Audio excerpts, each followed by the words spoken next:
गरीब, गरजू आणि कष्टकरी नागरिकांना अल्पदरात पोटभर जेवण मिळावं या सामाजिक उद्देशानं सुरू करण्यात आलेल्या शिवभोजन योजनेचा आता आर्थिक संकटात सापडला आहे। अकोला जिल्ह्यातील शिवभोजन केंद्र संचालकांच्या म्हणण्यानुसार तब्बल 11 महिन्यांपासून त्यांचं अनुदान मिळालेलं नाही। त्यामुळे थकीत अनुदान तातडीनं देण्याची केंद्र संचालकांची मागणी आहे। शासनाच्या योजनेतून एका थाळीसाठी ग्रामीण भागात 25 रुपये तर शहरी भागात 40 रुपये अनुदान मिळतं। परंतु मागील 6 वर्षात वाढलेली अन्नधान्याची किंमत, भाजीपाला, गॅस, वीज, पाणी, कर्मचारी आणि इतर खर्च पाहता केंद्र चालवणं, खर्च भागवणं दिवसेंदिवस कठीण होत आहे। दुसरीकडे सिलेंडरच्या दरानं मोठा आर्थिक भार वाढला असून जवळपास 3000 रुपयांच्या सिलेंडरच्या खर्चाचा फटका केंद्र संचालकांना सहन करावा लागत असल्याचं चालकांचं म्हणणं आहे। विशेष म्हणजे मंत्रालयातील कॅन्टीनमध्ये 1 कप चहासाठी जितका खर्च होतो त्या तुलनेत अत्यल्प दरात गरिबांना संपूर्ण भोजन देण्याची जबाबदारी शिवभोजन केंद्र चालक पार पाडत आहेत।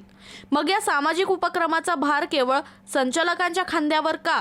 राज्यातील अनेक शिवभोजन केंद्राची देयके रखडल्याचं चित्र समोर आलं असून प्रसिद्ध वृत्तानुसार जिल्ह्यातील केंद्र चालक अनुदानाच्या प्रतीक्षेत आहेत। एकीकडे गरिबांच्या ताटाला आधार अशी योजना सांगायची आणि दुसरीकडे त्याच ताटाला अन्न देणाऱ्या चालकांना महिनोमहिने अनुदानासाठी कार्यालयांचे उंबरठे झिजवायला लावायचे। हा कोणता न्याय आहे असा संतप्त सवाल केंद्र चालकांकडून उपस्थित केला जात आहे। अकोला जिल्ह्यातील शिवभोजन केंद्र चालकांचे मागील 11 महिन्याचे म्हणजे जवळपास ऑक्टोबर 2025 पासून अनुदान हे प्रलंबित आहे। हे शासन हे देणारं शासन म्हणून ओळखले जाते। हे लाडक्या बहिणींना मदत करत आहे, शेतकऱ्यांना मदत करत आहे, विद्यार्थ्यांना मदत करत आहे, परंतु शिवभोजन केंद्र चालकांनाच का नाराज करत आहे समजत नाही आहे। नाही 11 महिन्याचं तर किमान 5-6 महिन्याचं तरी आम्हाला अनुदान शासनाने दिल्यास जी आम्हाला देणी आहे ते किराणा दुकानदारांची असो, भाजीवाल्यांची असो, जे शिवभोजन केंद्रात मदत करणारे कर्मचारी आहेत त्यांची देणीसुद्धा आम्हाला देता आली पाहिजे।